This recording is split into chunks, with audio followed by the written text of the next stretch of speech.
n'importe mètre carré. Achetez propre caille. Quel est le premier? Dans 516 214 85 05. Benjamin, the Haitian Mortgage Banker. Avec Benjamin, pas de stress le mortgage. Quel est le Mortgage Line Financial Corp. Mortgage Banker, licencié dans New York, New Jersey, Connecticut, Florida et Colorado.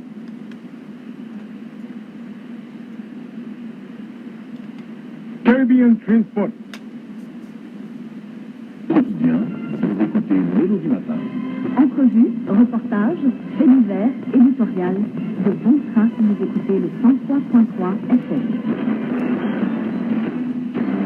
Bonjour.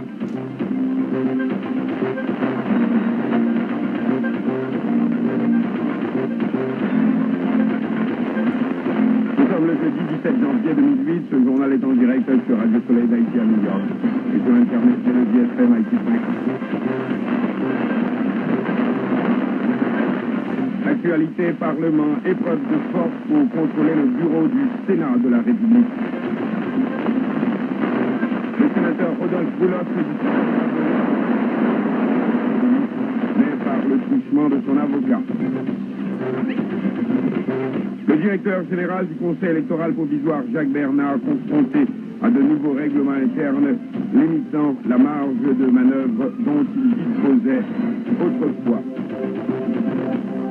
Culture, les Caraïbes, principalement Haïti et la Jamaïque, se mobilisent pour le 3e festival des arts nègres. Santé, des variations génétiques prédisposeraient au cancer de la prostate. Art, il y a 10 ans, mourait Anti des Roses. Et l'éditorial ce matin, le défi dominicain. 7h, 6 minutes et 30 secondes, vous écoutez Mélodie. On dit surtout, il y a Caribbean Transport Line, c'est seule compagnie qui assure un voyage aller-retour sans prendre souffle sous pays d'Haïti. C'est parce qu'il y a un bateau paillot, plusieurs bateaux. Nous connaissons déjà. Ils transportent toute qualité colis, auto, camion, boîte carton, barrel, TV, frigidaire, gros conteneurs, toute qualité cargo. Bateau à partir chaque mois sans manque et au chargé dans notre propre terminal paillot, dans Staten Island, et puis débarquer dans différents ports en Haïti. Gonaïve, Saint-Marc, Cap-Haïtien, Port-au-Prince, etc. Tout le monde qui a colis, conteneurs, marchandises, pas perdre du temps. Créez tout de suite pour information sur le prochain voyage.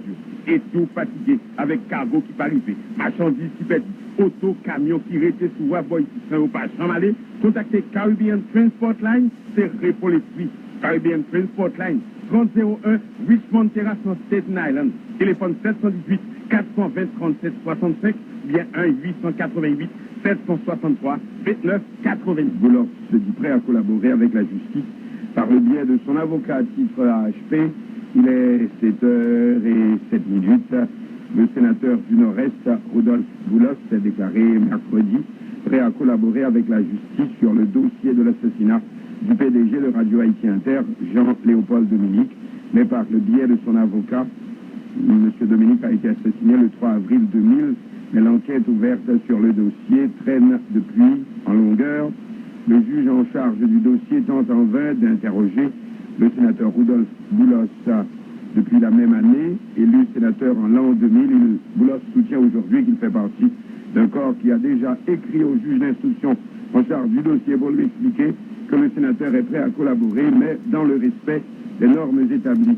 Rodolphe Boulos en profite pour faire savoir qu'il ne dispose d'aucune information particulière sur l'assassinat de Jean-Dominique, écrit HP. Mon avocat est actuellement en contact avec le juge d'instruction en vue de chercher à clarifier certains points dans la mesure du possible, a indiqué M. Boulos, ajoutant que le jour de l'assassinat du PDG de Radio Haïti Inter, il se trouvait dans le nord du pays, s'occupant des affaires de la population de cette région.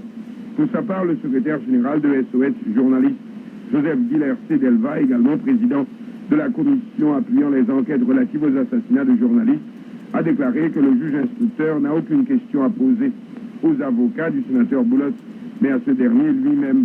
Selon Guy Delva, des conflits éclataient souvent entre M. Rodolphe Boulos et Jean-Dominique, qui étaient à l'avant-garde de la lutte visant, a dit Delva, réparation et dédommagement pour les parents de plusieurs dizaines d'enfants décédés à la suite de la consommation de médicaments contaminés au diéthylène glycol qui avait été fabriqué par les laboratoires Farval de M. Rodolphe Boulos.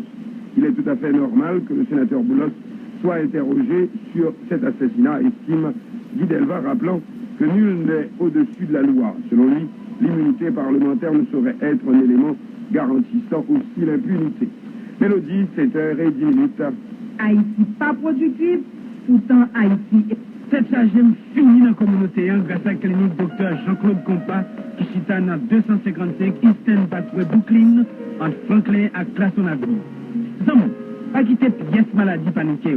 Clinique Dr Jean-Claude Compas, c'est traitement total capital pour toute qualité maladie avec différents médecins, psychiatres, psychologues, neurologues, médecins pompiers, médecine interne. Tout a bien dit, la clinique Dr Jean-Claude Compas, médecin a une formation spéciale dans les affaires accidents.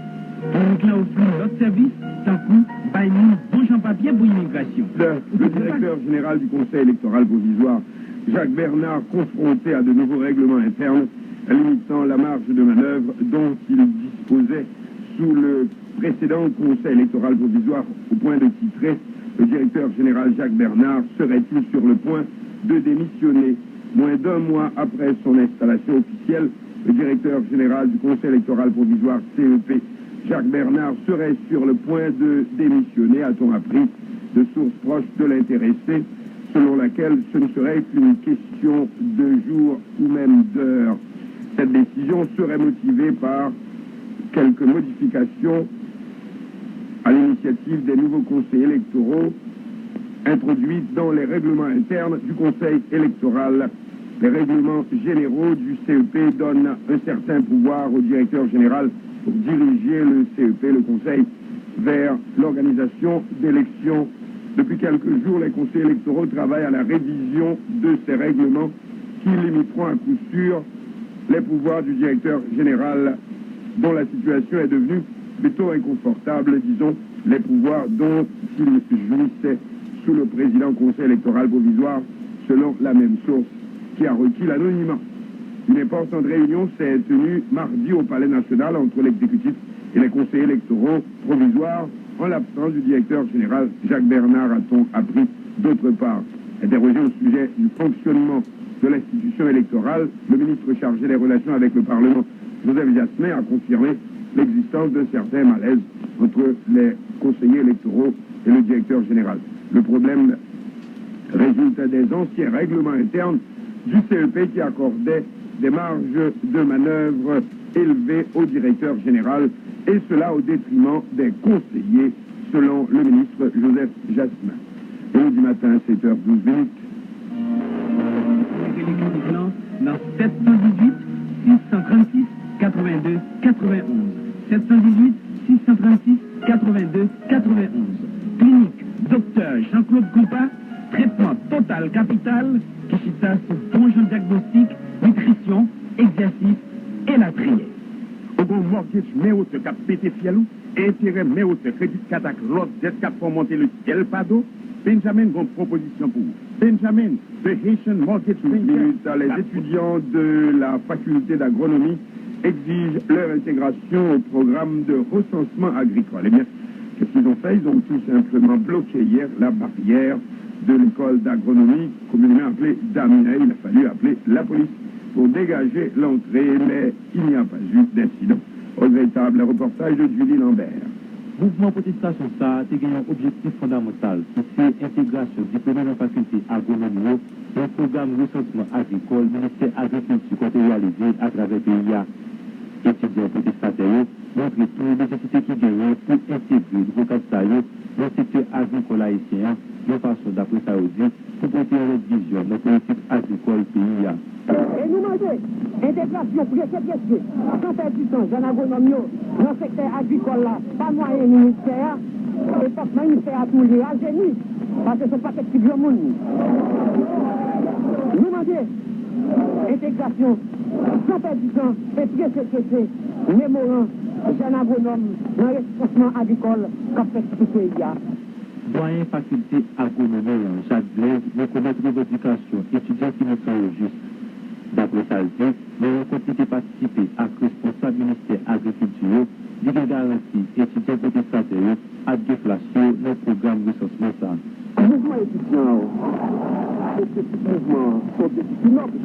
Mais à côté, nous devons avoir l'autre bagaille sous forme, etc., sur l'autre bagaille, mais objectif mouvement, non. Pour ce que nous devons c'est l'intégration dans le processus de ressourcement national, et maintenant, si nous bagaille agricole, qui concerne en premier lieu agronome. Le chaque ministère là, on peut débattre question pour nous arriver à un accord qui permet que tout ingénieur agronome bien capable de participer, de faire sorte que nous capable de connaître que les papiers et à intégrer dans le processus de recensement qui a bien dans le pays.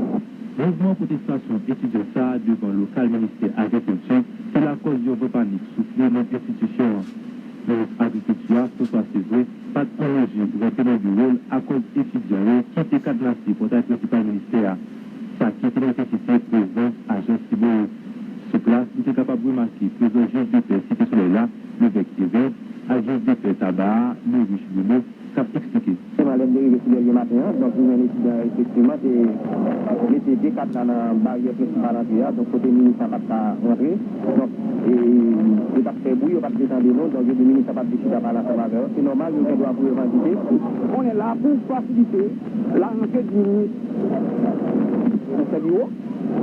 Ainsi, pour protéger les étudiants, comme ils sont des étudiants, ils sont des verts vivants, qualifiables, serviables pour le débat public.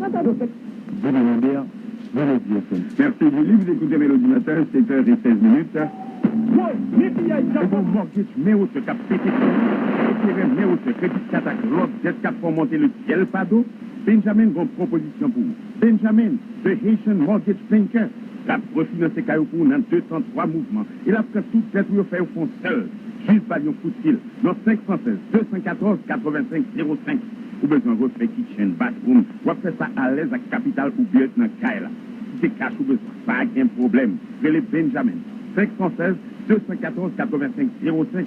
Ou même qui dans le loyer, qui se font plein poche mètre caille. Achetez propre caille. Quel est le courrier? Dans 516 214 85 05. Benjamin, the Haitian Mortgage Banker. Avec Benjamin, pas de stress le mortgage. Relais le Mortgage Line Financial Corp. Mortgage Banker licencié dans New York, New Jersey, Connecticut, Florida et Colorado. Tout problème réfrigération, tout air conditionné, réfrigérateur, freezer, etc. Contactez Claude Jean-Baptiste dans 718 738 06 68. Tout le problème plombing, le cap pour les nancales, nos fake, nos bathroom, nos bassements, c'est les Claude Jean-Baptiste dans 718 738 06 68. Pour réparation, installation, service de machines à laver, machines à sécher, vente frigidaire, machines à laver en bon état tout. Claude Jean-Baptiste est un technicien spécialiste qui a à disposition pour tout problème réfrigération et plumbing. Contactez Claude Jean-Baptiste dans 718 738 06 68. 738 06 68.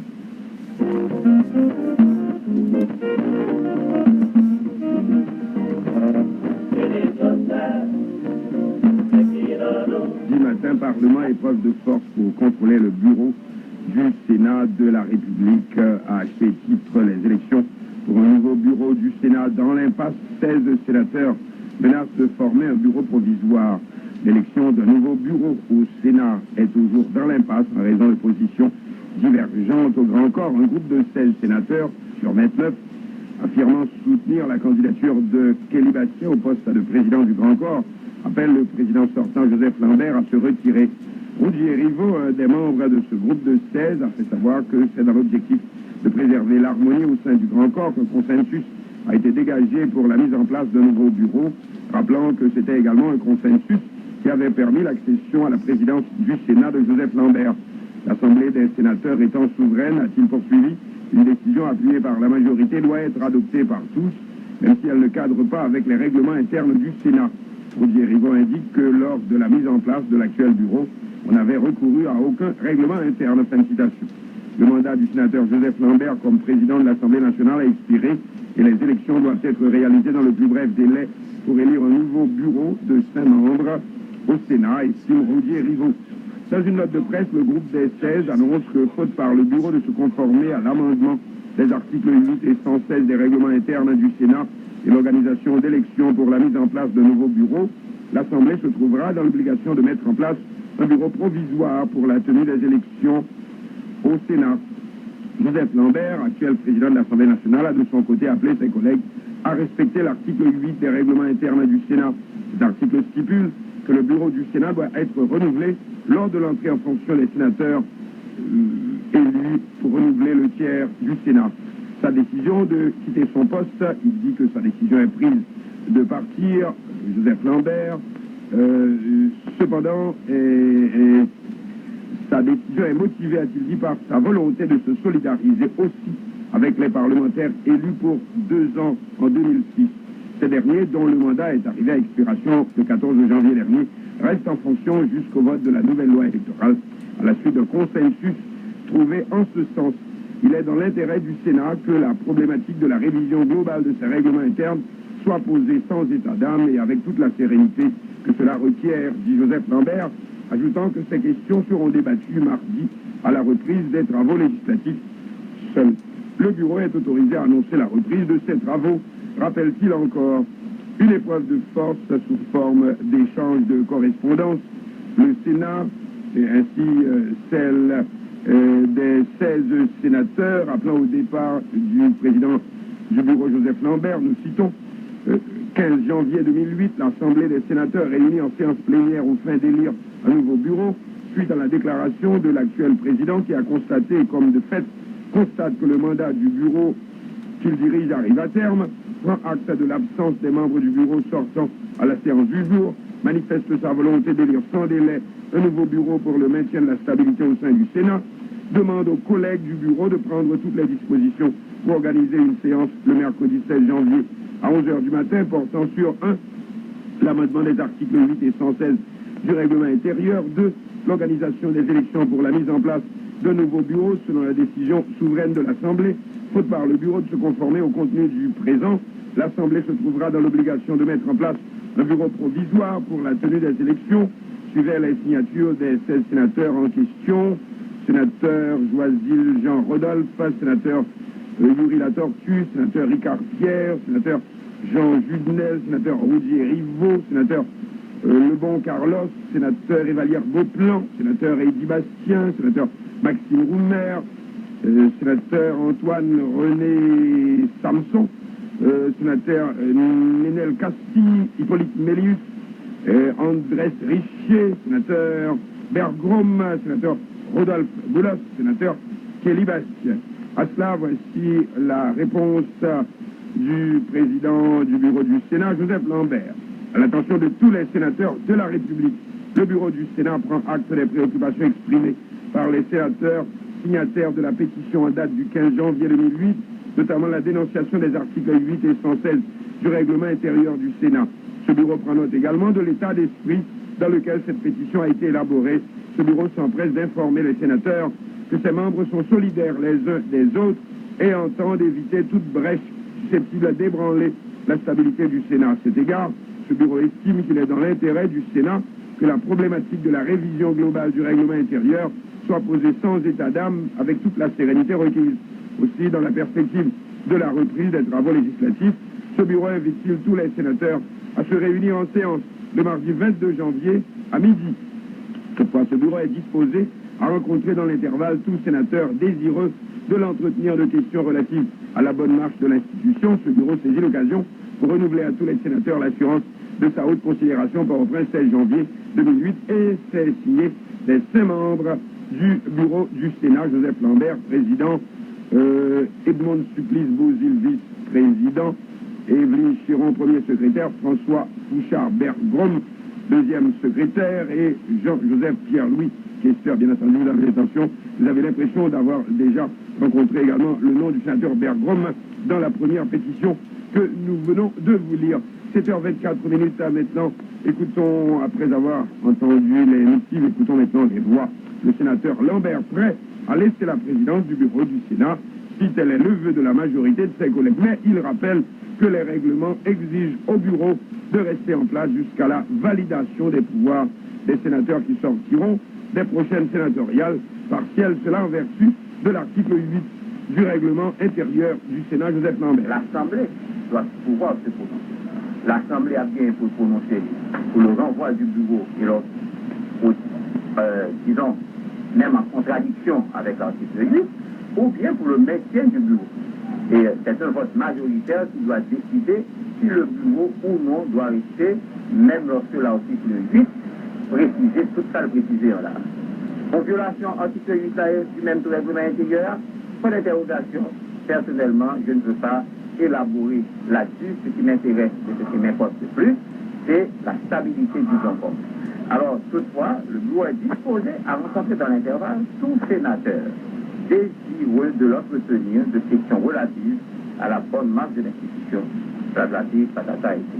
Voilà, en gros, cette note que nous avons adressée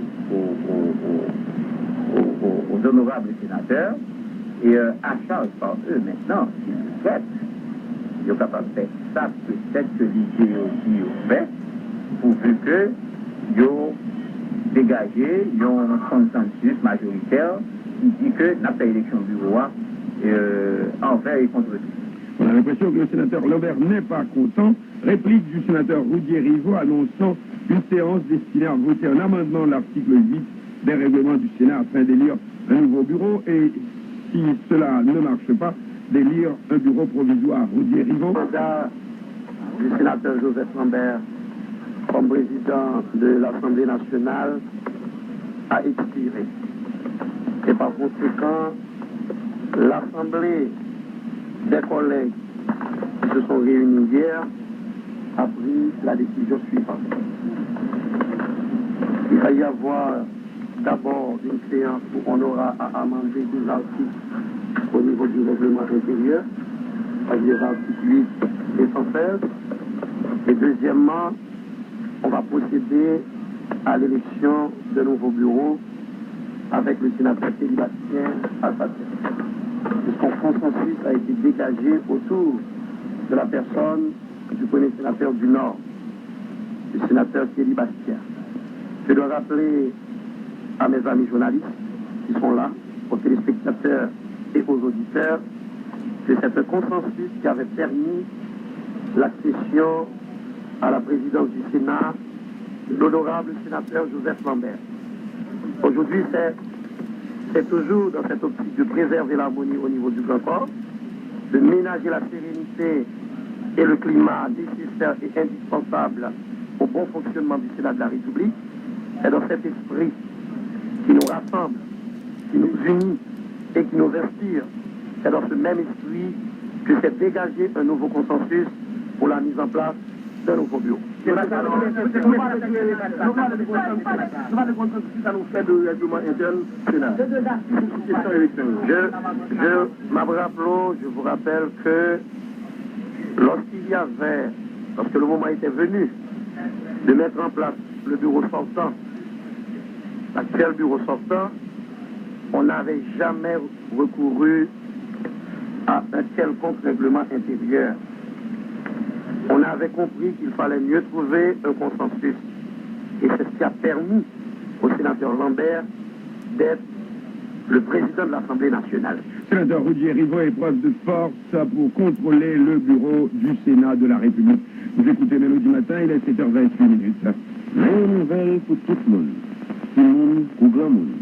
Fille, ou garçon. Qu'on appelle, après nous connaître que jour qu'a fait, 1er mars 2008 là, pour un changement dans l'affaire téléphone dans le pays d'Haïti.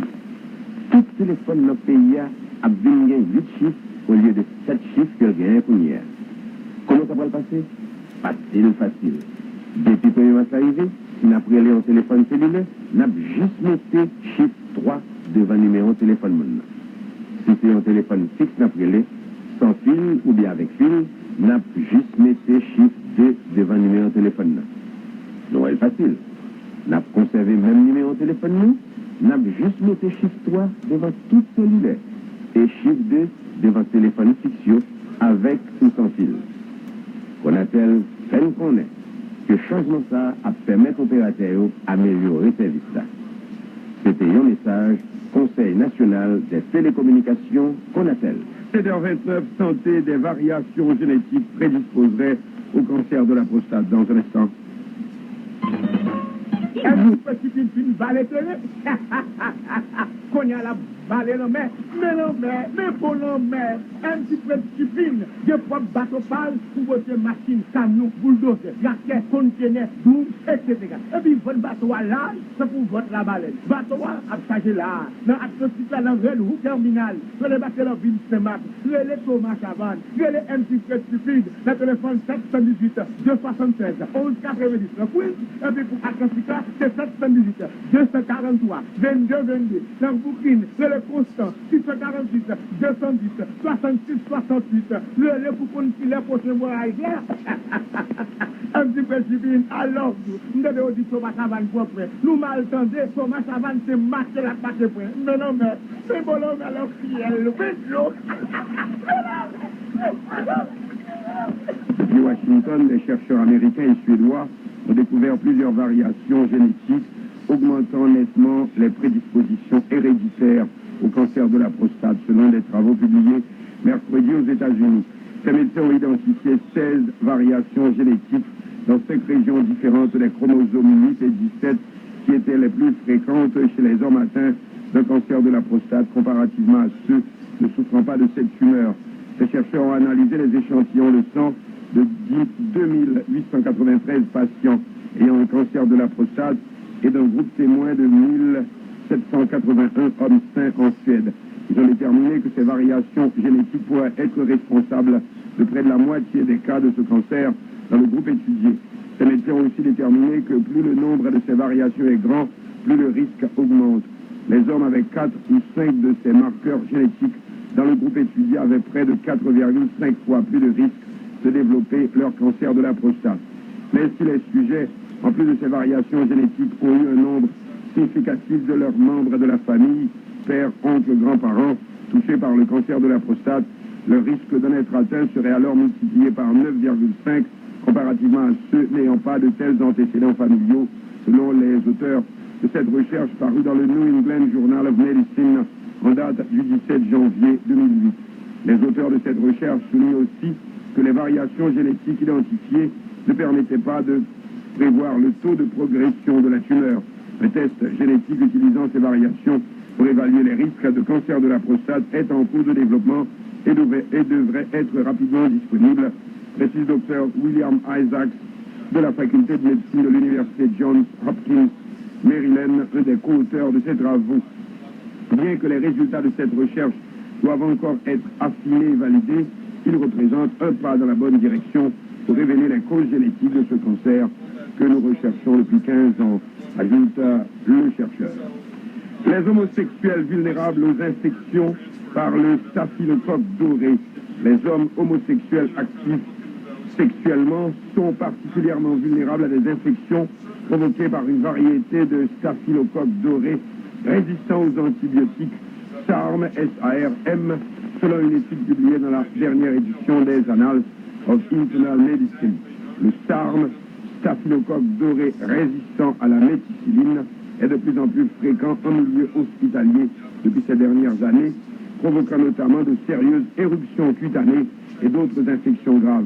Mais cette nouvelle souche est résistante à beaucoup plus d'antibiotiques de première ligne de défense et commence à apparaître hors des hôpitaux à San Francisco, New York et Los Angeles. Cette variété de SARM, staphylocoque doré résistant à la méticilline, paraît surtout se transmettre sexuellement parmi les homosexuels, mais aussi se propager par de simples contacts cutanés ou via des surfaces contaminées, expliquent les auteurs de cette recherche à l'Université de Californie à San Francisco. Ils craignent également que cette bactérie ne se répande de cette manière dans le grand public. Une propagation potentiellement étendue de cette forme de SARM multirésistante dans la population générale est bien sûr alarmante, car on ne pourra pas alors l'arrêter, selon Bin Dieppe du Centre médical de l'hôpital général de San Francisco, principal auteur de cette étude, bien entendu. Cela vous rappelle les débuts du sida, et si on cherche à reconnaître l'origine, n'est-ce pas, suivez mon regard. Ces infections touchent souvent des hommes homosexuels dans des lieux de rencontre où des activités sexuelles se produisent fréquemment, précise le chercheur. Mais dans la mesure où cette bactérie peut se répandre par simple contact de la peau, nous sommes très inquiets du risque de propagation dans la population générale, poursuit-il. Le SARM provoque des abcès et des ulcérations cutanées qui peuvent rapidement évoluer et devenir des infections plus généralisées, potentiellement fatales. Se frotter vigoureusement avec du savon et de l'eau semble être la meilleure façon d'empêcher une transmission par contact de la peau, surtout après des rapports sexuels, indique le chercheur. Les chercheurs n'ont pas évoqué les causes de cette forte augmentation de ces infections par le SARM, qui veut dire, nous répétons, staphylocoque doré résistant à la méticilline, parmi les hommes homosexuels et soupçonnent leur comportement sexuel.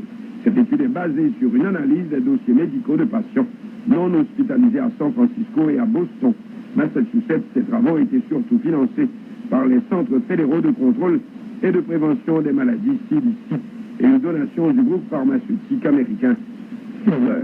7h35 minutes, notre chronique santé. Fred, ce fait tard, je dois partir. Aujourd'hui, c'est jeudi. Oui, et pourquoi de si tôt? J'ai un rendez-vous à 23h30 avec ma copine, Nelida. Ah bon? Mais je ne la connais pas, ça. Mais bien sûr, tu la connais. Elle est superbe, très chouette, très cool, avec une voix décapante. Mais il faut me la présenter. C'est facile.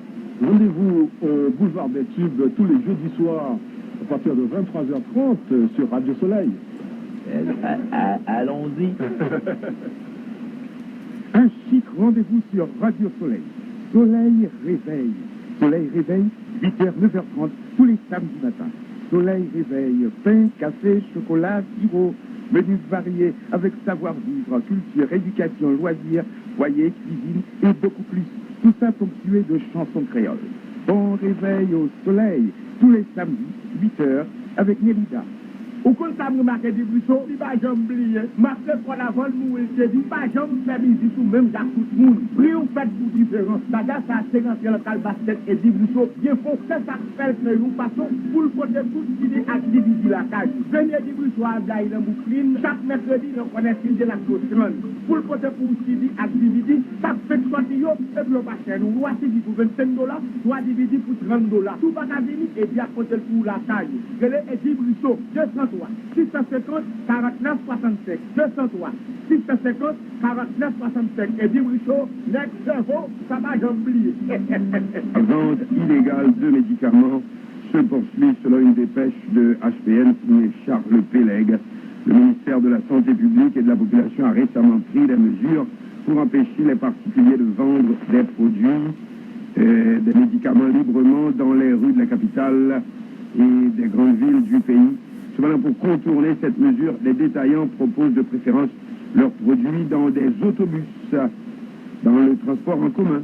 Les autobus assurant les circuits centre-ville, Bourdon, Croix-des-Bouquets, Léogane, Delma et autres villes du pays réservent presque tous aujourd'hui une place à une personne qui se proclame agent marketeur. Ces derniers, ceux-là, ils apportent biscuits, produits cosmétiques, produits de toilette et aussi médicaments dans leur sacoche. Ils s'introduisent par une formule de politesse avant, de consacrer 1 ou 2 minutes à l'évangélisation des passagers. Ensuite, ils présentent leurs produits. Comme tout bon agent en marketing, ils parlent des avantages de leurs marchandises, la date d'expiration, leur prix très compétitif, bien sûr, leur facilité d'accès, entre autres. Cependant, là où il y a problème, là où le bas blesse, c'est l'explication qu'ils fournissent quant à l'utilité et à la posologie de ces médicaments à un peuple dont un fort pourcentage est analphabète. Pire encore, les produits naturels sur lesquels aucun composant ou posologie n'est inscrit sont présentés comme de véritables baumes miraculeux, malgré leur composition artisanale. Selon une pharmacienne consultée par HPN, Kinyonja Charles, outre les possibilités d'expiration, les consommateurs risquent d'acheter des produits chimiques quelconques en lieu et place de médicaments, car la variation de température aussi cause de grands dommages aux produits médicaux. Concernant les médicaments préparés par des particuliers, la pharmacienne a posé le problème de dosage. Ainsi, un sous-dosage développera une résistance aux médicaments ou une aggravation du problème, alors que l'effet contraire, le surdosage, peut empoisonner l'individu, la personne qui prend ce médicament, entre guillemets, et même provoquer sa mort, soutient la pharmacienne. Pour ce qui est de la possibilité que des médicaments soient bons, soient adaptables à 80 maladies, comme veulent le faire croire ces vendeurs, la pharmacienne concède que certains médicaments peuvent effectivement être des palliatifs pour les mêmes symptômes, mais ne sont en aucun cas capables de guérir un aussi grand nombre de maladies. Face à cette dérive dans le contrôle de la vente des médicaments, la pharmacienne invite les responsables, plus particulièrement ceux du ministère de la Santé publique et de la Population, à sévir avec encore plus de vigueur contre ces vendeurs de médicaments dans les rues, tout en incitant la population à acheter ces médicaments dans des pharmacies. Mélodie, 7h48.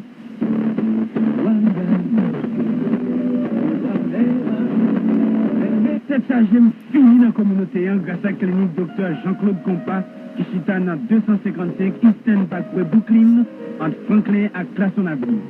Zam, pas quitter pièce maladie paniquée. Clinique Dr Jean-Claude Compas, c'est traitement total capital pour toute qualité maladie avec différents médecins, psychiatres, psychologues, neurologues, médecins pompiers, médecine interne. Tout a bien dit, la clinique Dr Jean-Claude Compas, médecin a une formation spéciale dans l'affaire accident.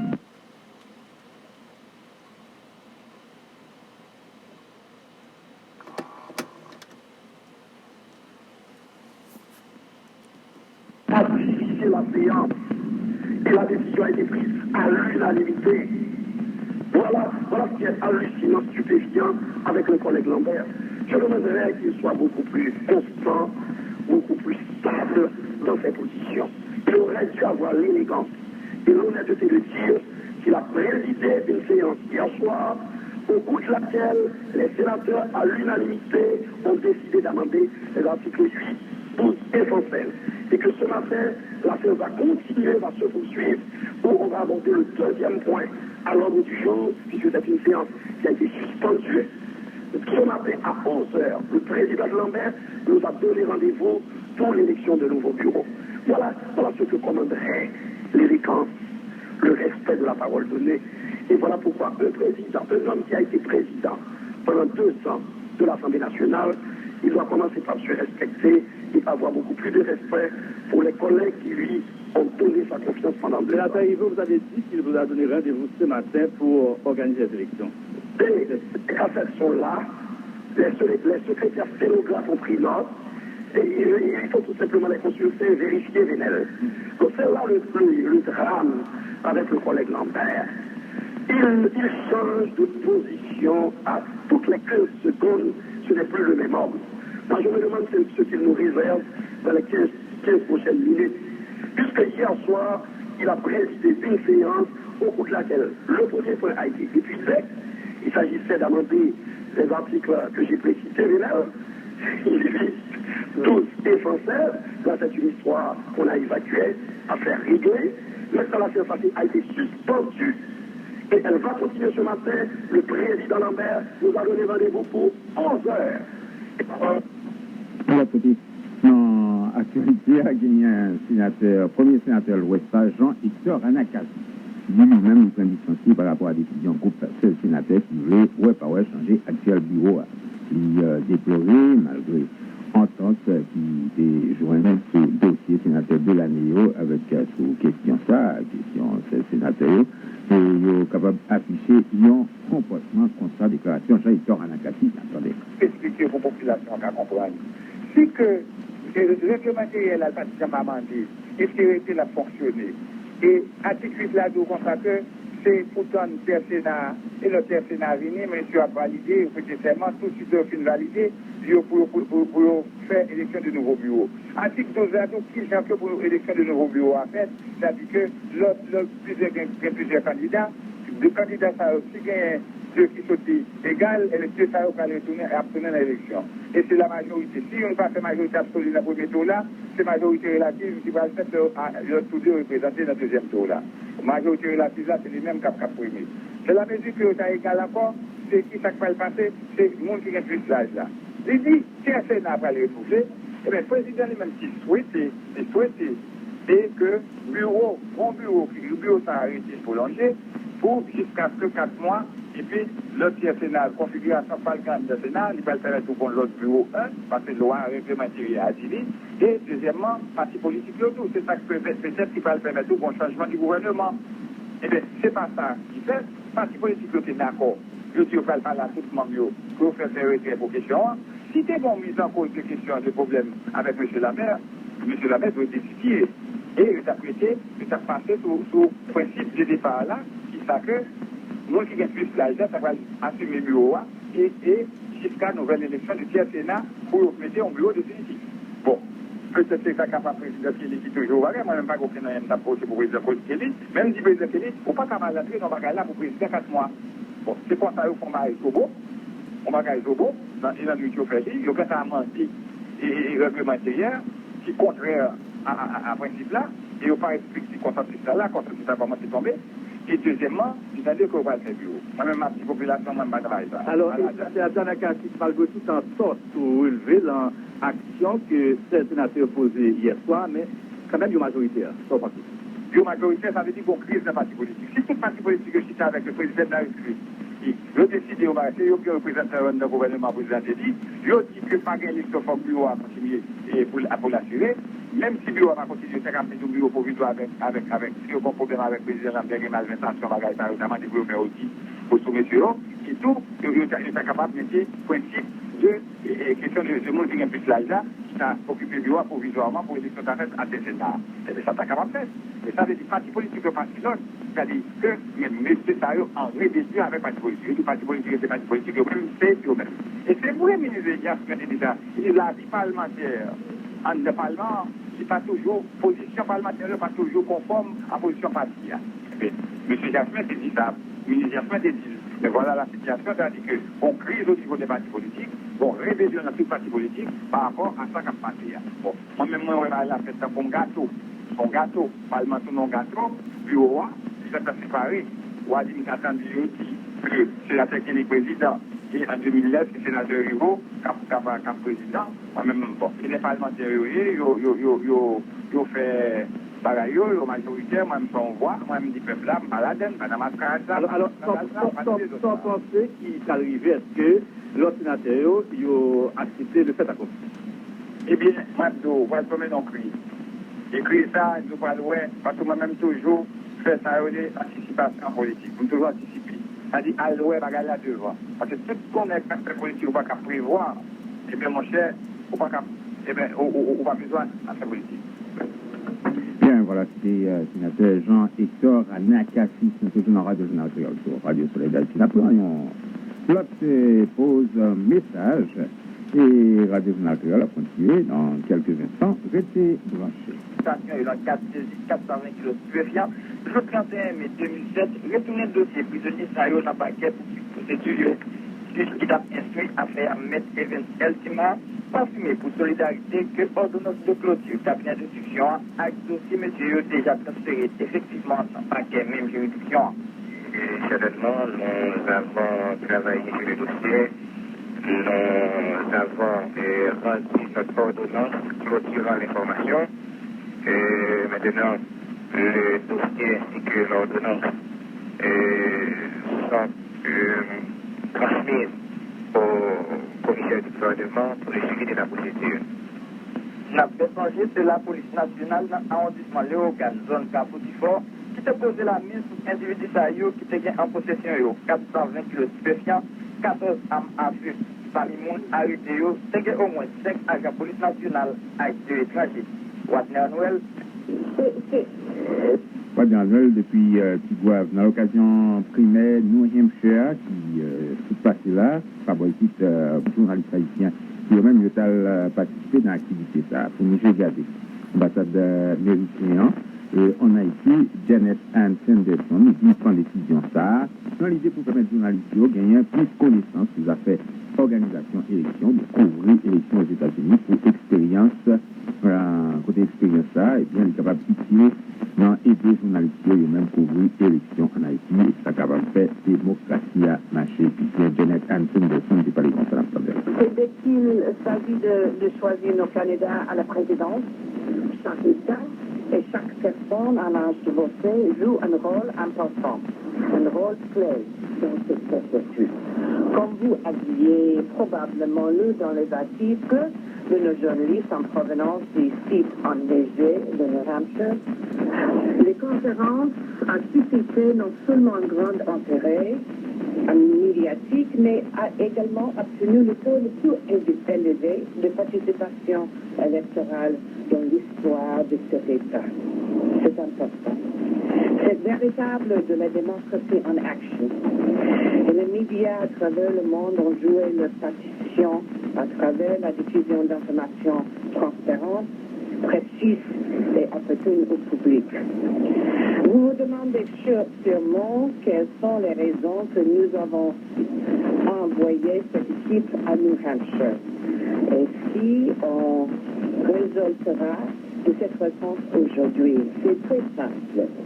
Chaque personne dans cette salle représente une partie essentielle dans le cadre du renforcement des institutions démocratiques, comme le sont les membres de la presse aux États-Unis. Dans vos efforts à informer le public, à inciter vos autorités à prendre leurs responsabilités et aborder les sujets de manière équitable et objective, Haïti n'aurait pas cette stabilité institutionnelle dont elle joue aujourd'hui.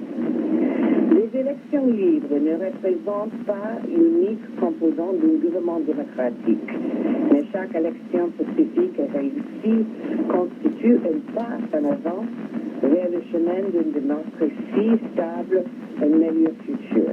Je vous exhorte, alors que nos panélistes vous font part de leur expérience et de leurs idées, à penser au rôle que vous voudrez remplir en tant que journaliste professionnel dans le couverture des prochaines élections. Il n'est pas nécessaire d'attendre les élections présidentielles pour commencer à faire une différence. Chaque opportunité que vous aurez saisie pour réaliser des reportages transparents représente également une occasion pour vous de servir de filière pour le peuple haïtien. Madame Jeannette Hanson, de son ambassadeur américain dans le pays d'Haïti. Il y a une crise qui a pété là dans la faculté d'agronomie et de médecine vétérinaire. Il y a un jeune agronome qui a demandé puis il a actif dans la question développement agriculture dans le pays d'Haïti. Didier Lambert a un reportage sur la question ça. Le mouvement protestation ça a un objectif fondamental qui fait intégration diplômée dans la faculté agronomie, le programme recensement agricole, ministère agriculture côté réalisé à travers le pays. Étudiants protestataires montrent pour les difficultés qui gagnent pour intégrer le vocabulaire dans le secteur agricole haïtien de façon d'après ça dit pour porter notre vision dans la politique agricole pays. Et nous mangeons intégration pressée, sans perdre du temps, j'en agronomie dans le secteur agricole là, pas moyen ministère, et pas ministère à tout lier, à génie, parce que c'est pas ce qui vient au monde. Nous mangeons intégration, sans perdre du temps, et pressée, mémorant, j'en agronome dans le recensement agricole, qu'a fait tout ce pays. Doyen faculté agronomie Jacques Blaise reconnaît l'éducation étudiants qui nous sont juste. D'après ça, nous avons continué de participer à ce responsable ministère agriculture, il garantit étudiants protestataires à déplacer dans le programme de recensement ça. Mouvement étudiant, objectif mouvement, objectif noble. Mais à côté de nous, nous doit avoir l'autre bagage qui forme, l'autre bagage, mais objectif mouvement, non, côté le gouvernement, c'est l'intégration dans le processus de recensement national, de maintenant qui nous bagage agricole, qui concerne en premier lieu agronome. C'est chaque ministère là, on a des débats de questions, pour nous arriver à un accord qui permet que l'inquiétude, tout ingénieur agronome bien capable de participer, de sorte que nous sommes capables de connaître que les papiers et à intégrer dans le processus de recensement qui a bien dans le pays. Le mouvement protestation étudiant ça devant le local ministère agriculture, c'est la cause de panique soufflée dans l'institution. Notre agriculture, social saison, pas d'énergie, retenue du rôle à cause étudiants qui s'est cadenassé pour le principal ministère. Ça qui est nécessité présence à gestion sur place, nous sommes capables de remarquer que les agents de paix qui étaient là, les activistes, agents de paix tabac, les riches du monde, ça peut expliquer. Madame de l'étudiant le matin, donc nous avons étudiant effectivement, c'est des cadres dans la barrière principale, donc côté ministre, ça va pas rentrer. Et il a fait bouillir parce que dans les noms, donc il y a des ministres qui ont décidé par la saveur. C'est normal, nous doit vous revendiquer. On est là pour faciliter l'entrée du ministre on fait bureau. Ainsi, pour protéger les étudiants, quand même, ils sont des étudiants, ils sont des êtres vivants, qualifiables, serviables pour le débat public. Bien, voilà, c'est en de Julie Lambert, c'est Mélodie FM. L'autre côté, actualité, qu'on y a dans le département, sont avec un monsieur Swelnik. Etia Mabouino dit Amateur Djoubert, c'est un individu qui a arrêté plusieurs machines qui s'est propriété lui, qui saisit tout. Dans le cadre d'une enquête, la police dans le département de Sainte et l'ouvrit ce dossier 14 paquets de votes, PNHC saisi à Bortobis, la princesse, nos 4 semaines passées. Inspecteur mérité Inodé, responsable SDPJA, continue d'outils. Amateur Djoubert, c'est un récidiviste. La question, il a arrêté plusieurs fois pour trafic de drogue. C'est d'après information, travail là qui sous contrôle la police fournit de machines qui étaient transportées de drogue aux stations qui permettent de lever jeunes. Enquête ça continue à l'arrestation de Etia Mabouino.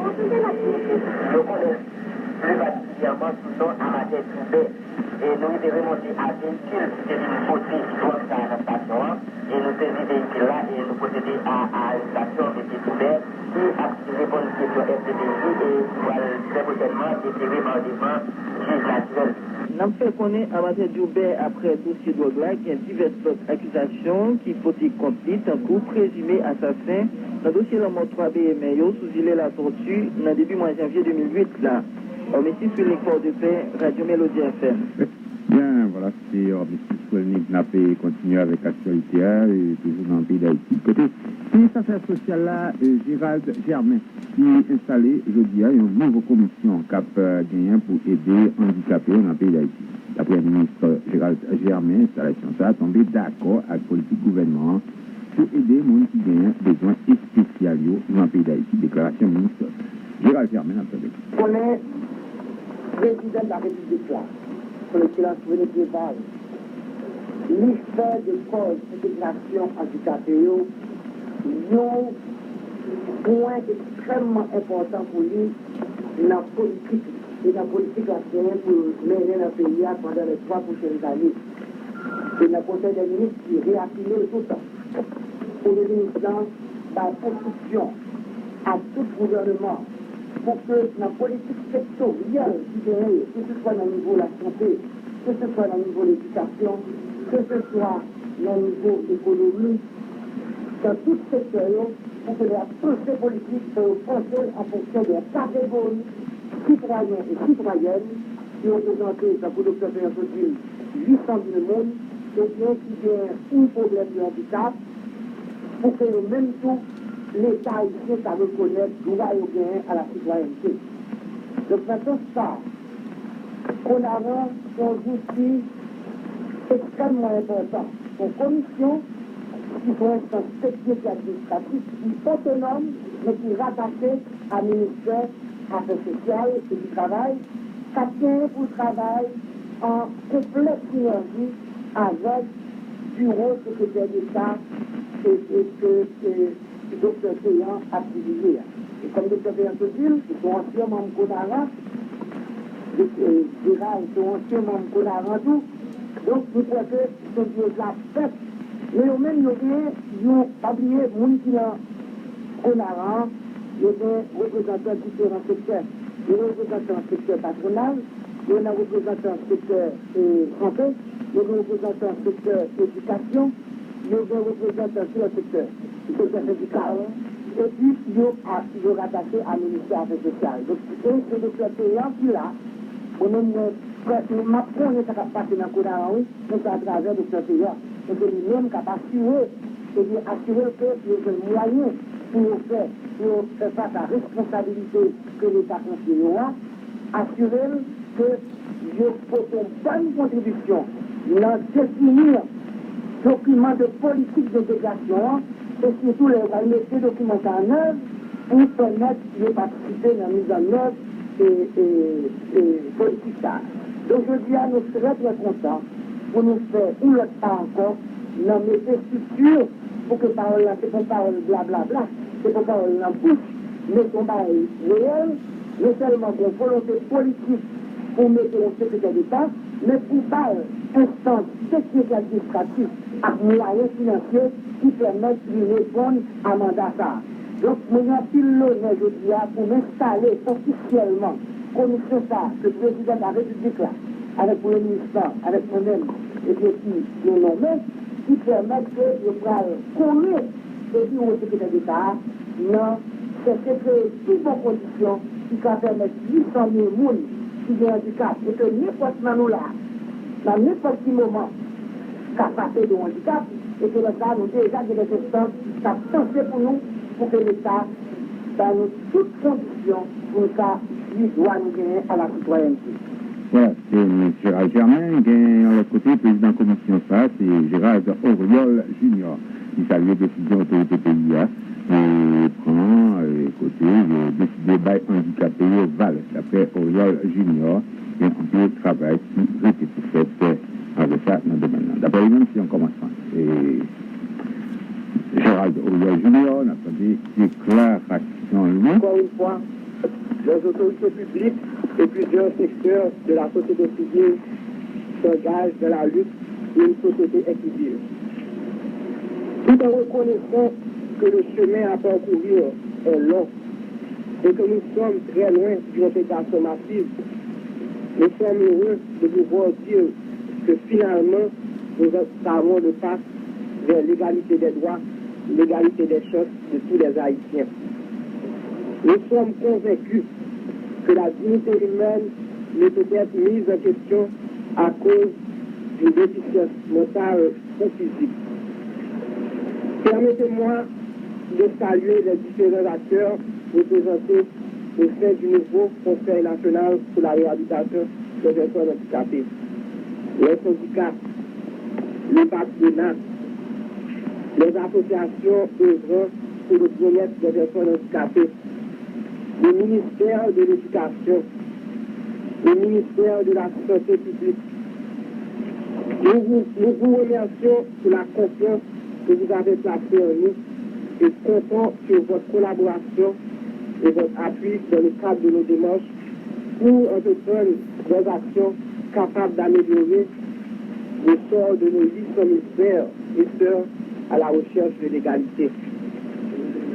Nous profitons pour saluer les anciens conseillers du CONARE qui ont su déployer des efforts herculéens pour appuyer nos compatriotes voués à une lutte sans merci. Malheureusement, le nombre de personnes touchées par ces œuvres et celles de diverses associations est limité et ne représente qu'une goutte d'eau dans l'océan quand on sait que seulement 3 000 à 3 500 personnes handicapées sont scolarisées et à peine 3% des personnes à besoins spéciaux sont suivies en clinique ou réhabilitées. Mesdames, Messieurs, les membres du conseil, du nouveau conseil du CONARE, nous avons une responsabilité énorme. Nous devons redéfinir le rôle du CONARE. La loi organique date de 1983 et vu la création de la secrétaire d'État à l'intégration des personnes handicapées, il est nécessaire de faire une mise à jour afin d'harmoniser le travail des deux entités. Nous devons assister la dite secrétaire dans les actions qu'elle aura à entreprendre. Nous devons sensibiliser les différents secteurs de la nation sur la problématique du handicap. Nous devons entreprendre diverses actions susceptibles à l'intégration des personnes handicapées. Nous profitons pour vous rappeler que la problématique du handicap est de l'intérêt national et que si elle touche tout spécialement certains d'entre nous, ne concerne pas l'ensemble de notre société. Bien, souvent, sur la médecine en Radio Soleil d'Haïti. Bien content d'informer tout le monde. Rappelez-nous, prochain rendez-vous nous avec Actualité, c'est 23h, la dernière émission. Avec Carl Desrosiers, en tout temps, bien les chansons françaises. C'était bon chez Eric Business, et puis On a fait... Non, on a dit tout le monde, parce que c'est très bonne soirée, et puis, la paix, l'amour, et puis, tout ensemble. Bye bye.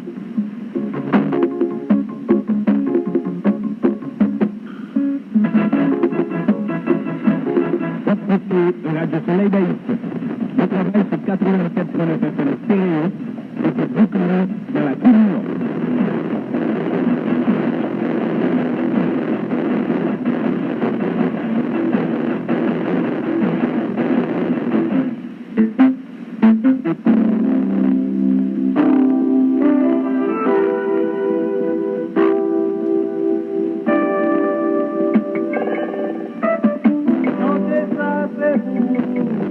Vous-même qui pas jamais fatigué, en moins tendresse, caresse avec un fil d'amour.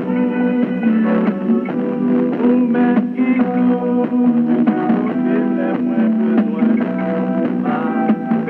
Demandez, nous passons, vivre la moins d'affaires. Vous-même qui souffre, tu vas m'assurer tous les jours.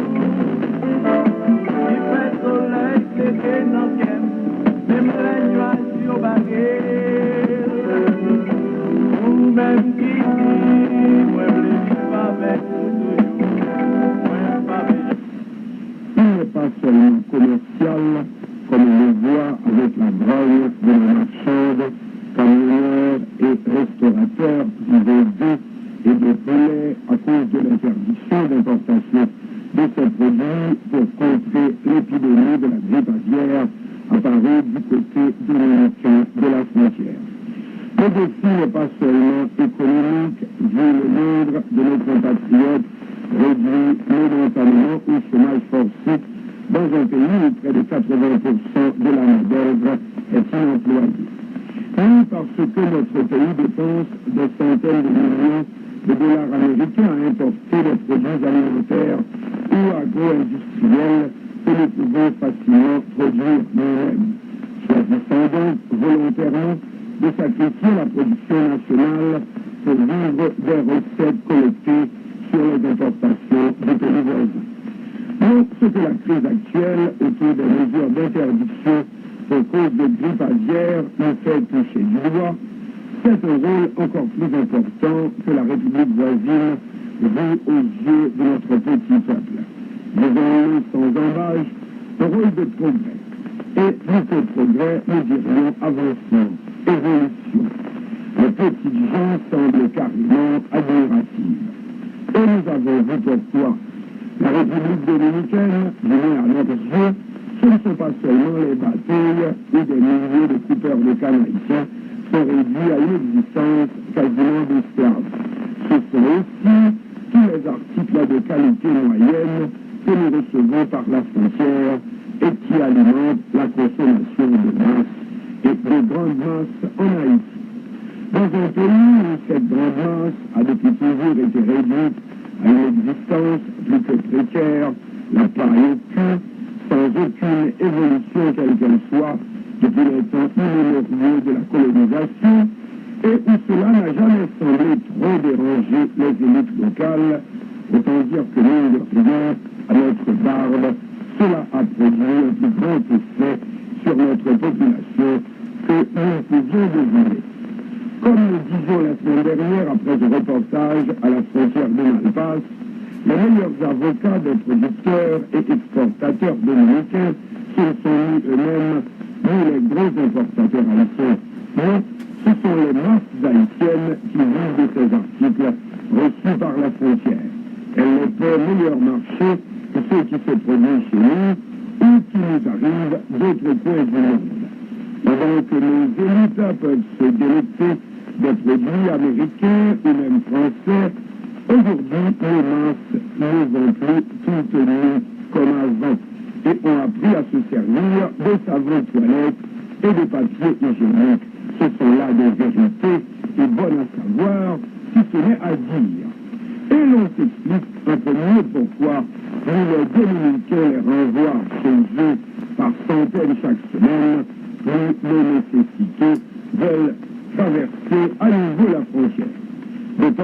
voie vers la Floride et les Bahamas est fermée. Et attention, le peuple n'est pas dupe. Oyez plutôt à la question, ce sont des mesures pour vous protéger. Réponse, on n'a pas besoin de votre protection. Depuis quand les gros nègres en Haïti pensaient aux petits? L'État ne pense qu'à collecter ses taxes, regarder l'état de la frontière côté haïtien et aller voir comment c'est du côté dominicain. Quant aux bourgeois haïtiens, traduisez élite, au lieu de créer des jobs et des biens de consommation pour le peuple, c'est encore chez les Dominicains qu'ils vont jouir de toutes leurs richesses, etc. Caché. La responsabilité du déséquilibre ne pouvait être mieux cernée que dans ces quelques mots. Démission de l'État, mépris de l'élite pour le local, puis, justement parce qu'elle interprète mal cette même poussée pourtant naturelle de la grande masse vers le progrès, vers l'avancement, cela tend à devenir mépris pour le pays lui-même, dont on ne fait aucun effort pour mieux approfondir la crise chronique qu'il traverse, mépris pour la nation, pour sa nation.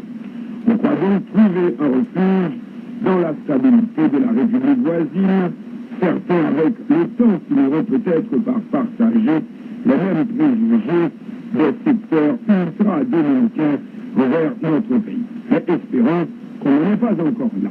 Toujours est-il qu'aujourd'hui, plus que jamais, il ne s'agit pas de vilipender la République voisine.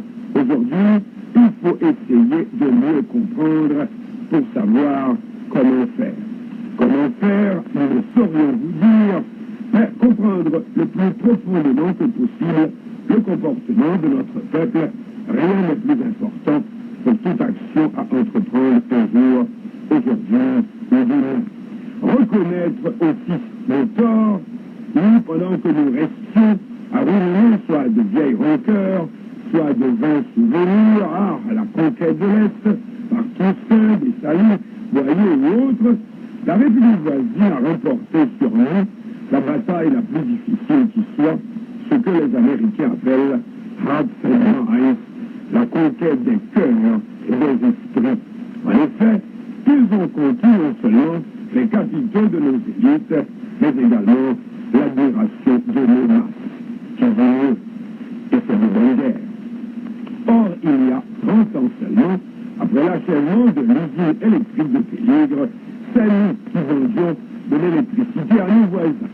Et il y a environ 50 ans, après les travaux d'irrigation de la plaine de l'Artibonite, Haïti exportait du grain vers la République dominicaine.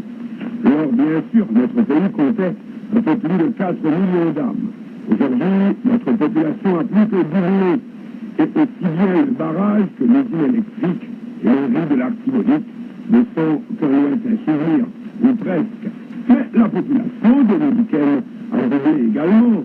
Donc, ce n'est pas une excuse. Et puis, à l'heure des OGM et du clonage, voire des nations condamnées hier pour cause de surpopulation comme la Chine et l'Inde, et qui prennent aujourd'hui la tête du monde en développement, et bien, le facteur démographique n'est plus un tel handicap qu'avant.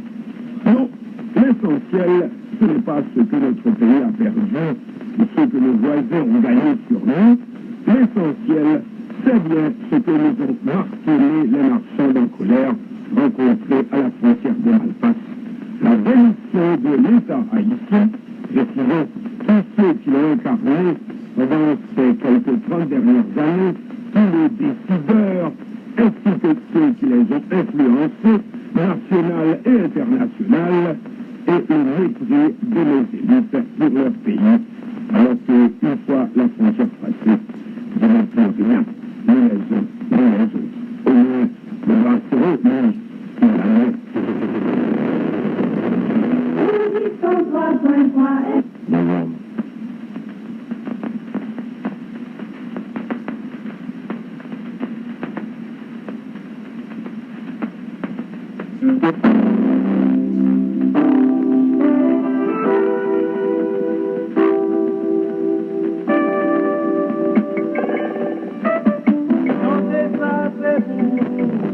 Vous-même qui pas jamais fatigué. fatigué.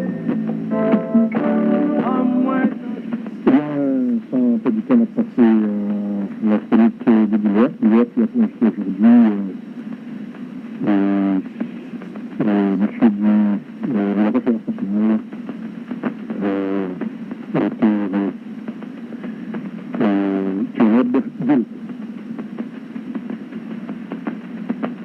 bonjour à chacune et à chacun de vous, l'ami. Bonjour à tous et à tous. C'est la paix. Nous allons commencer avec le procurateur Philippe Delpé. Ah, il est déjà en ordre. Alors, Thierry, Bonjour, monsieur. Bonjour, mon vieux.